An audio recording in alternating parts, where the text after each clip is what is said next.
श्री स्वामी समर्थ. नमस्कार मित्रांनो, स्वागत आहे तुमचं आपल्या स्वामी समर्थक सेवक या यूट्यूब चॅनलमध्ये.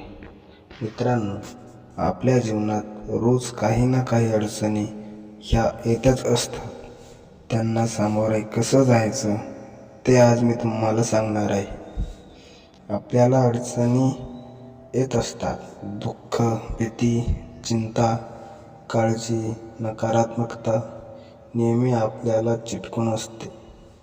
काही वेळा अडचणीचे लवकर निरसन होत नाही. अशा वेळी सकारात्मक व्हावे, नामस्मरणाची शक्ती अनुभवावी, श्री स्वामी समर्थाचा जप करावा आणि सेवा केल्याने प्रत्येक सेवेकऱ्याला आपला एक अनुभव आलेला असतो. तर आपल्या अनेक अडचणी लवकर दूर व्हाव्या याकरिता हे उपाय करून पहा. दररोज घरात श्री सूक्त पठण केले असता त्या घरात धनधान्याची कमतरता भासत नाही. लाल रंगाच्या रिबीनमध्ये तांब्याचे एक नाणे मुख्य प्रवेशद्वारावर बांधलेल्या घरात सुख, शांती व धनाची वाढ होते.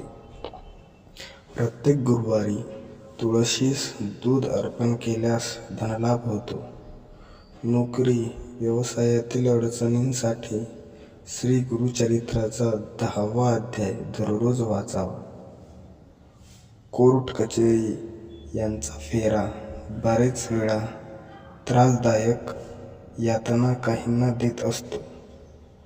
अशा वेळी श्री नवनाथ ग्रंथाचा 3रा व श्री गुरुचरित्राचा 14वा अध्याय रोज 2 वेळा वाचावा. नामस्मरणाची शक्ती.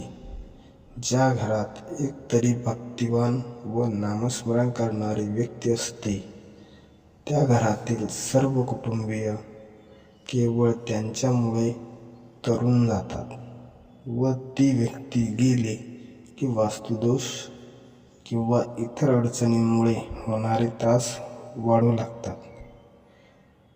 कुटुंबात सतत संकटांना सामोरे जावे लागते. शक्य असल्यास श्री स्वामी समर्थांचा जप किंवा तारक मंत्र नियमित बोलावा किंवा रेकॉर्डिंग सुरू ठेवा. स्वयंपाक करतेवेळी किंवा इतर महत्त्वाच्या कामावेळी सतत नामस्मरण करावे. मनुष्य आचार करण्यास आधी उच्चार करतो आणि उच्चार करण्याआधी विचार करतो. म्हणूनच तो मानवी प्रगतीस खरा कारणीभूत होतो. विचार हा सुविचार होण्याला ध्यान चिंतनाची आवश्यकता फार असते. म्हणून ध्यानधारणा, मनचिंतन याला फारच महत्त्व असते. अनेक वेळा कामाचा ताण वाढल्यामुळे किंवा इतर अडचणींमुळे रात्री शांत झोप लागत नाही.